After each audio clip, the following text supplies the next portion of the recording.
asalaamaaleykum ñu ngi leen di ziar ñëwaat naa de ndax lii daal moom dama gis ni aw yépp génn nañ seen kër daw ñëw may xaar nag ñaareel yeeg ñetteel yi ndax ñoom it buñ sañoon xam naa leen du ñëw ñi amagul alaaji te bëgg ko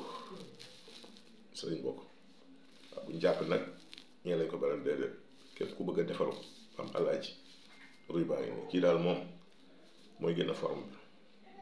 ensuite dina ñëw fees ñëw te loolu la ñëw si jigéen mbir maa ngi nii li tax nag ma génnaat tey dafa bari ñuy wër di jaay ne man la ñuy jaayal te man jaayloo ma kenn ruy bi moom loxo ak loxo ku ko soxla foofu nga ñëw fii ndax gàtt la te dafa am ay boot yu na si biir kii waxuma la rek wàllu ginnaaw ak kanam waa dënn bi ñëpp mais kii boo amee spasmophilie ñii am spasmophilie nga xam ne feebar boo xam ne bu la jàppee da ngay am jafe-jafe pour nelaw guddi gi di am ay crampe mel dafa am luy dox sa yaram ngay gaaw a sonn di appart daf koy faj si kàttanu yàlla boo amee anémie manque deret daf koy faj su dee nga jeex bëgg poids dara gën ko si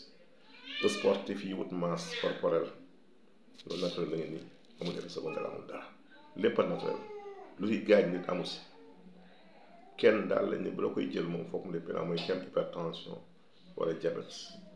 ndax ñooñu moom foog nekk bilan bu mu wóor ma ni seen rein amul benn problème soo leen ko jox mais su weesoo ñooñu ku demoon nga ko jël kon kii ñi am jafe-jafe pour nelaw ñi stressé ñi am bopp yu méttee ndax anémie manque deret seen garaaw yi nii yax yu métt ak crampe ak problème rhumatismal yeeg yooyu yëpp dafay saafara kii daal ñu ngi nii jigéen ñi sëy te amuñu doom am jafe-jafe bu ñuy jël ndax fenugrec bi dafay yokk sa fertilité yombal am doom kon soo ko dee jël daf lay dimbali si côté boobu aussi kon ngeen bàyyi si xel waaye ku ko soxla nag foog nga dépassé wu cherul junni ak ñaar téeméer la 6 000 francs soo fi ma see ñëw boo ñëwee toll leen si 6 000 ngay fay boo fi ma see ñëw nañu dagg ticket 2 000 francs fay 6 000 jox la ko muy 8 000 francs fu leen wax leneen lu dul loolu di leen di nax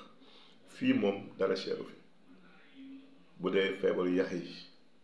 ndoxum cité des hémorroïdes drépanocytose des problèmes de kyste des problèmes de fibrome l'arthrose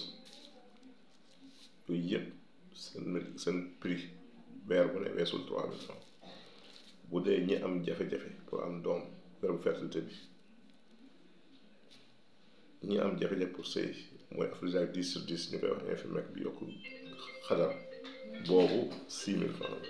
des infections 6 000 mais bu weesoo yooyu gis ma fi leneen lu cher drépano yeeg hernie inguinale hernie discale cher ngeen bàyyi si xel mbir maa ngi kyste fibrome weesul 3 000 francs le mois kon fii ku leen ni day laaj lu cher da leen di nax lépp dañ ko oyofal ndax on fait du social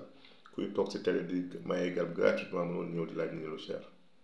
ngeen bàyyi si xel ndax yàqkat dañoo bari yal na yàlla dolli jàmm ak dal si réew mi jaajëf